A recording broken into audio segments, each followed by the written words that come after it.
Hi everyone, welcome along to GG, where I'm going to try and find you a few winners from Belmont Park on Saturday, because it is their Stars and Stripes festival, the Belmont Derby and the Belmont Oaks. Loads of prize money on offer, and therefore they've been rewarded with a very strong field for the Derby. In particular, 13 runners, including 5 from Europe.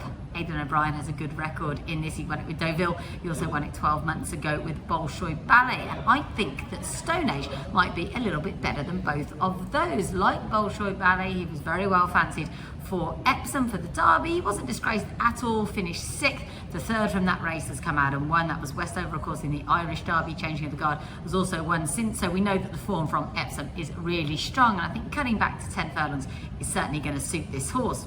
Ryan Moore, once again, this is the July Cup to go over and take the ride. And I've got a lot of faith in him being able to overcome the draw in 13. 13 of 13 sounds bad, but I think at Belmont, where there's a fair old run into the first term, it won't be too much of a problem for them. It's not going to be easy though for Stonehenge, because there's a really strong field up against them. The second best of the Euros might well be Nation's Pride, who lines up for Charlie Appleby. He was very impressive when winning a 4-runner listed Newmarket Stakes on his start for the Derby. That sort of supplemented into it. It was a bit disappointing. I think his class may have just found him out. I don't think he's got the class of Stonehenge here, but the team over there with him in New York report that he's settled in really well. They think the track will suit him, and he has the assistance of Frankie Dettori, who's never won this race, but it could well be that he arrives there on a high if, as expected, Inspiral wins at Newmarket the day before, so he's certainly got that in his corner.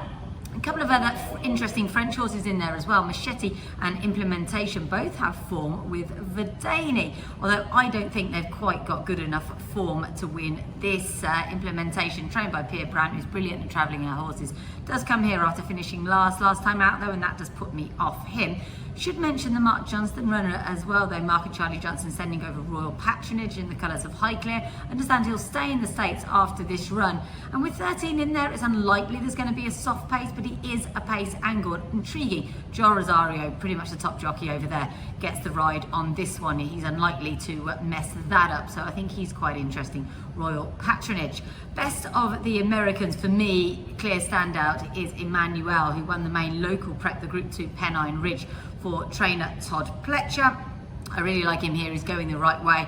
I think he's going to be the main danger to the Euros. And we should also mention Hit It a Bomb for trainer Kenny McPeak, who's got probably the best US turf form in that he was second behind Modern Games in the Breeders' Cup Juvenile Turf. He's been mixing it up on various surfaces since then. I'm not sure that he's had the best prep going into this. That slightly puts me off him, but he is no doubt he's a very talented horse, one of 2 in the race for Kenny McPeak. But for me, the pick in the Belmont Derby has to be Stonehenge for Aidan O'Brien and Ryan Moore.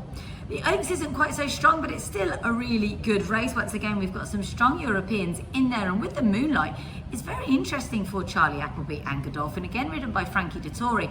There was a point in the Oaks, I thought she was going to win it. She travelled really nicely into the straight, just pretty much stopped, finished last in the end.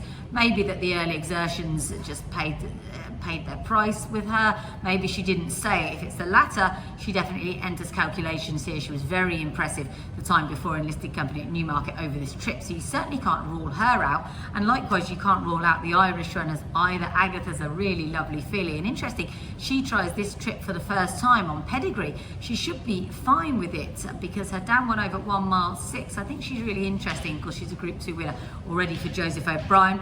Consort Hall for me though, should be kept pretty busy. This will be her 5th start of 2022. I actually think this is probably a stronger race than the Pretty Polly that she was 4th in last time. She was also 4th in the Irish Oaks. No doubt she's got lots of ability. She's a filly I like, but I'm just worried that if she couldn't win or go a bit closer in that she might struggle here. So I'm going to go for one of the Americans, and I think that Consumer Spending has a huge chance here. She's very much the one to beat for me. She lines up for Chad Brown, who's won this race 5 times. She comes here having won her last 2. She looked pretty good last time in the Wonder Again Stakes. That was over 9 furlongs, and before that she beat the Breeders' Cup winner, that's Pizza Bianca at Aqueduct. She's a really good filly. I'll be surprised if Consumer Spending is beaten in the Belmont Oaks. Let's hope I've got a couple of them right. Good luck.